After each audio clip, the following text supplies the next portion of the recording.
Greetings, everybody. Welcome to my channel. My name is V.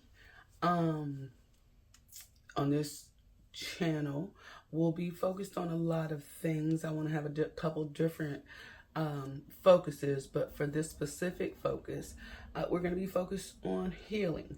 Our frequency is going to be on healing, and we're going to focus on that through education, practice, and empowerment. If you would like to get the most out of this journey, try dedicating a journal to it, or you can just listen because you may still be enlightened. But welcome. And if I didn't say so, my name is V. The deck that I'm going to use for this healing journey is the Empath's Healing Oracle by Mayuki Rose. This is a beautiful deck, and I was guided towards it just walking around in a bookstore looking at things. And the cards are beautiful as well. And so, look at how cute. Your sensitivity is magic.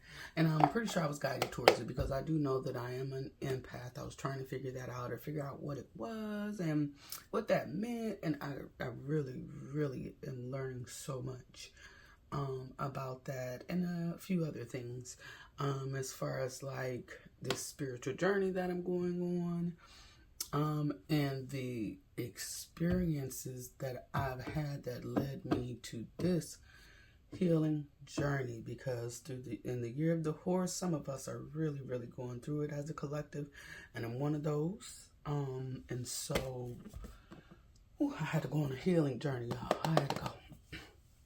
All right, so what I would like to do is I'm gonna shake for my signs right now because listen. I have 2 jobs, 2 passion projects. This is one of my passion projects. And so it's a lot to kind of divide between. So I'm going to do like 4 signs a week. And then maybe at the end of the month, kind of do the signs that didn't get maybe a reading, possibly. I don't know, but because this is going to be I'm trying to connect with the people who have like truly gone through some horrific things or some really challenging things in this coming year of the horse, with the let goes and the breakups and the backstabs and the and on and on. All right, so yeah, let the magic begin. Let's see who we got this week.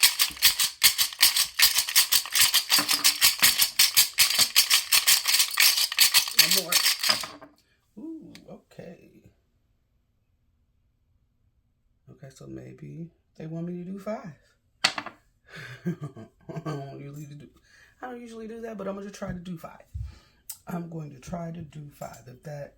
If not, then this one may have to wait. So we got Scorpio, of course, Cancer, Aquarius, Pisces, and Virgo. And I knew that I should have known that was going to come out because, yeah, I'm a Virgo, and yeah, and it comes out almost every time. That's the reason why at the end of the month, I'm just going to do a regular reading for people. Well, I'm going to do a healing session for people who may not, the cards or the tokens may not have, the chips may not have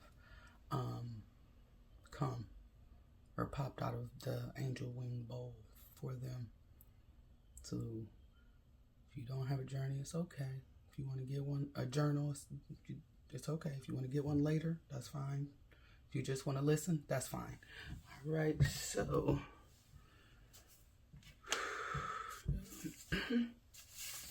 spiritual guides of love and light, please guide and protect us through these messages. Today we're reading for Virgo, Pisces, Aquarius, Cancer, and Scorpio. Please guide us through these messages, and please ward off all negative energies. Thank you. Be it so be it. All right. Oh, I didn't even have to do that. Okay. All right, so who we're gonna do first? I'm gonna go with our water bearer here, Aquarius. I do a 5-card draw, and I'm not 100% familiar with it. I have gone through this deck and used it several times for myself. I'm still using it. I love it. Yeah.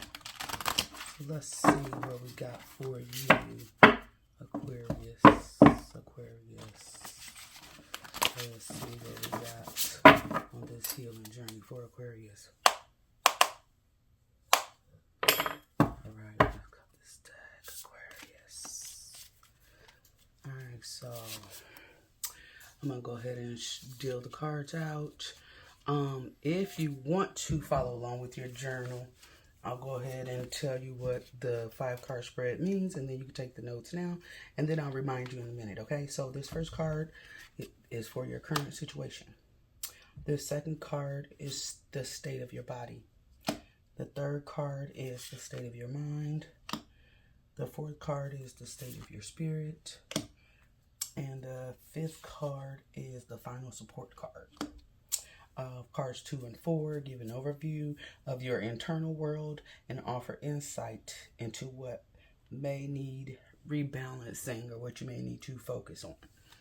Okay. All right, so let's go ahead and see what we have for your current situation. We have open your heart, or open heart. And it is in the reverse. And I'll come back and go through each one of them. So then we have love. That's a code card. That's love. We have the body's voice. Oh, here we go here. That's the body's voice. We have a paradox. Ooh, that's another code card. Ooh. Okay. All right. And then we have, for your fifth, we have free spirit. And those are all upright. Everything's upright except this first one for open heart, meaning it's in the reverse. That's what it means. For this healing deck, we're going to focus on it as a shadow card. Yeah, that's what we're going to do. So, this open heart card is a number 1. And it is in the water element here. And let's see, this card is so beautiful. This is open heart with boundaries, unjaded, and it's time to heal, water bearer. So this says that you need to open your heart and it is time to heal, or that it is in the reverse and that you're not doing that and it is time to heal. And I am not supposed to be doing that reading part. Sorry, let's go into the healing part of what the book says. So in the reverse, okay, dang, it kind of flew right off and flipped up in the reverse. I mean, in the upright. So go ahead and put it back in the reverse now, because that's how it landed. So in the reverse for this card, let's say, so the water elements of this deck, for water, it is associated with sensitivity and intuition. The aspect of self is the emotions, and the celestial body is the moon. An upright card describes an archetype. When it appears in reverse, and it points to a potential block or the shadow side of an architect. So here we're dealing with the shadow side of the architect of an open heart. Okay, and that's the number 1 for those of you who are into numbers, and the page 68 in the book. If you guys ever decide to order this wonderful deck from her website, yes, you'll be able to do that, and it's on page 68. All right, so this means that you're taking time to heal, or you need to take time to heal. You need to find healthy connections and have a renewed faith in life. For the shadow aspect, the shadow aspect is the pragmatist or pragmatist. The shadow side of the innocent youth turns into the pragmatist. This is helpful in modernation as it can add grounding perspectives to new situations. However, the realist is afraid to broaden the horizons and fly with the openness of the innocent youth. It's time to balance realistic expectations with the magic of possibility.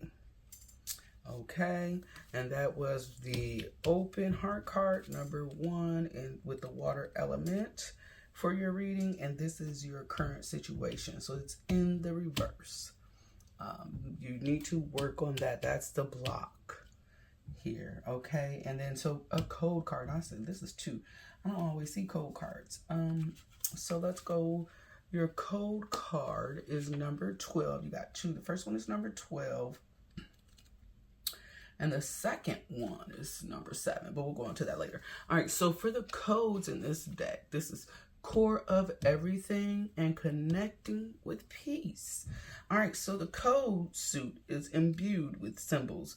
The cards deal with big life lessons and concepts that the sensitive empath will likely encounter and need to continuously come back to. So a sensitive person or somebody having sensitive issues, dealing with sensitivity issues, you're going through big life lessons and concepts, and you'll encounter and need to continuously come back to. And we won't go into the reverse because it's in the upright. Good deal.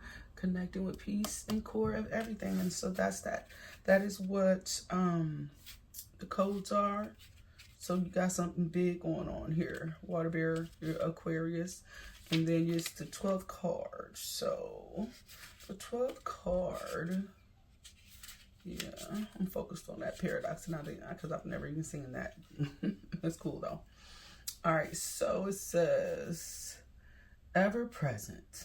Love is both compassion and boundaries. All right, so this has love, okay?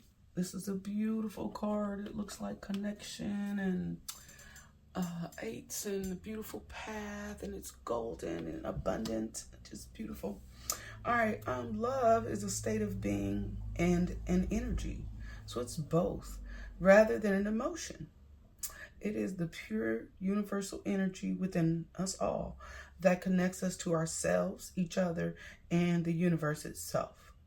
It is a state of peace, oneness, and compassion that allows us to enter a flow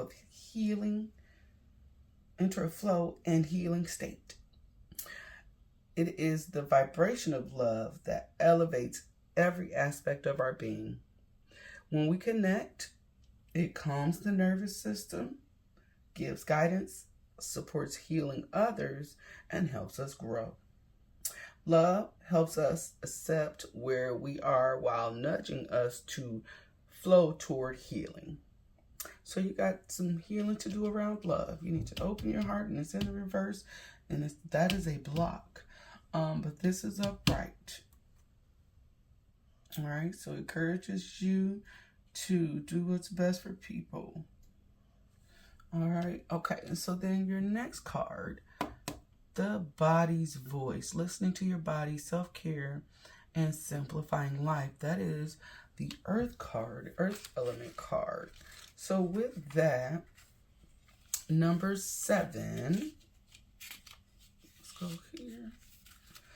Earth is associated with the world we live in. The aspect of self is the body, and the celestial body is the earth itself. So upright, it describes an archetype. All right, so this is an archetype. The archetype is the body's voice. So listening to your body, self-care, simplifying life, slowing down, processing stress and emotions. So water bearer, this is what you need to do here. And remember, this is your 3rd card. So this is the state of your mind. You need to slow down.